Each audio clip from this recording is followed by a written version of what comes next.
There you go. There are again four basic types of your tissues. We have your epithelial, your connective, your muscle, and your nervous or your neural. Now we are done with your epithelial. Okay, now we proceed to your connective tissues. Okay, what about, sir, your connective tissue? Connective tissue. Your connective tissue class is divided into four. And we often forget that your blood is considered as a connective tissue. The other one, we have your bones. Number three, we have your fibrous, what is further divided into three. We have your loose. Okay. What else? We have your dense and your reticular. And your reticular. We have your number four subcategories. We have your cartilage. Cartilage. Further divided into three. We have your hyaline. What else? Elastic. Okay, sorry. And we have your fibrocartilage. And we have your fibrocartilage.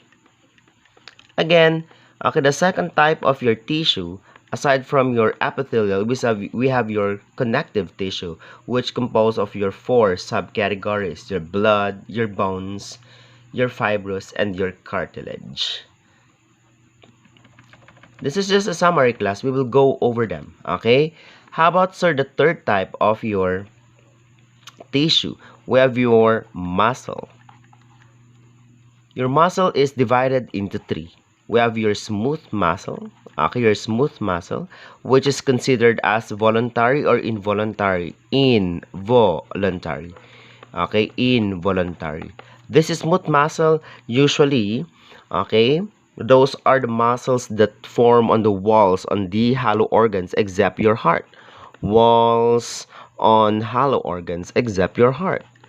Hollow organs such as the walls on your stomach, the walls on your small intestine, intestine, and of course your blood vessels. And your blood vessels. Another subcategory of your muscle, we have your skeletal. Okay, this is skeletal. Okay, this is literally, okay, called as your, literally what? Literally called as your muscle itself. Okay, your skeletal muscle is what we normally think of a muscle. Normally think we called as a muscle.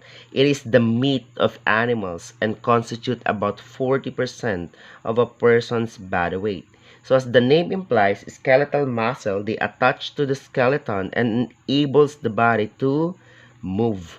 And they are described as voluntary. They are described as voluntary. Okay? Virtually they are anywhere, such as your biceps, your deltoids, your muscles, and the muscles that helps make me smile right now. Okay, that's actually your skeletal muscle. And your number three, aside from your smooth muscle, your skeletal, and of course your, okay, and your cardiac. Okay, your cardiac muscle. Obviously, cardiac muscle can be found in your heart. Can be found in your heart. Okay, it is also considered as involuntary or voluntary. You cannot slow your heart rate to 20 cycles per minute, so it is considered as involuntary. Involuntary. It is considered as involuntary. They are described as what? As involuntary. Unlike your skeletal muscle, they are described as voluntary under conscious control. Okay, because a person can purposely cause skeletal muscle contraction to achieve specific body movements. Again, so your muscle is subdivided into three categories. We have your smooth, your skeletal, and your cardiac. Now we proceed, okay, to the last type of your tissues. We have your nervous. Okay, your nervous or your neural. Your nervous is subdivided into two. We have your neurons. Okay, we have your neurons and your neuroglia. Neuroglia. We have your neurons and we have your neuroglia. What is the function of your neurons again? The functions of your neurons, the role of your neurons is to carry important information up to your brain, from your brain back to your body. Like for example, if I have to touch something, like for example this, if I have to touch, okay, something that is extremely hot, the neurons will carry that information. Oh my God, ang init ng nahawakan ko direct. Going to brain, and the brain will send a signal to my hand, and the hand, my muscle, tend to flinch and tend to remove it from the burning plate. Actually, your neurons is called as the main player. Okay, considers the main players. While as your neuroglia, they are your supporting cells. Okay, they are your supporting cells. Why your neuroglia is considered your supporting cells? They provide nutrients for food, insulation, removal of waste, and so many functions. Now let me repeat the four basic types of your tissue. One, we have epithelial. Next is connective, muscle, and your neural. Epithelial cells, they are divided into two subcategories according to the cell layers and according to their shape. According to the cell layers, we have your simple, composed of one layer, and stratified, more layers. And your transitional, they're very unique because they can be found to the specific part of the body, the ability to extend, stretch, expand, and return just like your bladder and your uterus. Now, according to the shape, we have your squamous, your cuboidal, columnar. If we say simple squamous, it is a flat, scale-like shape, squeezed like a pancake, composed of a one cell layer. Cuboidal is a cube shape, composed of a cube shape one cell layer also.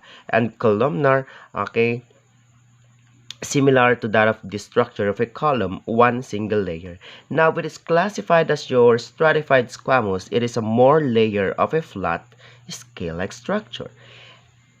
Your stratified cuboidal, composed of more layers of cubes. And the third classification is your stratified pseudo-stratified. Pseudo means false, so it seems like many layers, but still single layers. Now we proceed to your connective. Your connective tissue is subdivided into four. Okay, we often forget that blood is considered as connective tissue. Blood, your bones, fibrous, and your cartilage. Now, the third classification is your muscle, composed of your smooth muscle, can be found on the walls on the hollow organs except your heart, example of which your stomach, the small intestine, and your blood vessels. Next is your skeletal. They're virtually anywhere like your biceps, your deltoids. Okay, they are described as voluntary, your skeletal, and your cardiac, which can be found to your heart, described as involuntary, just like your smooth muscle. Now, the fourth classification of your tissue is your nervous, subdivided into two categories, your neurons, in which the role of your neurons is to carry important information up to your brain, from your brain back to your body. They are actually your main players. And the second one rather, is your neuroglia. What is the function of your neuroglia? Supporting cells, providing nutrients for insulation, providing nutrients, your food, insulation, removal of waste, and so many other functions. So that pretty ends the four basic types of your tissues.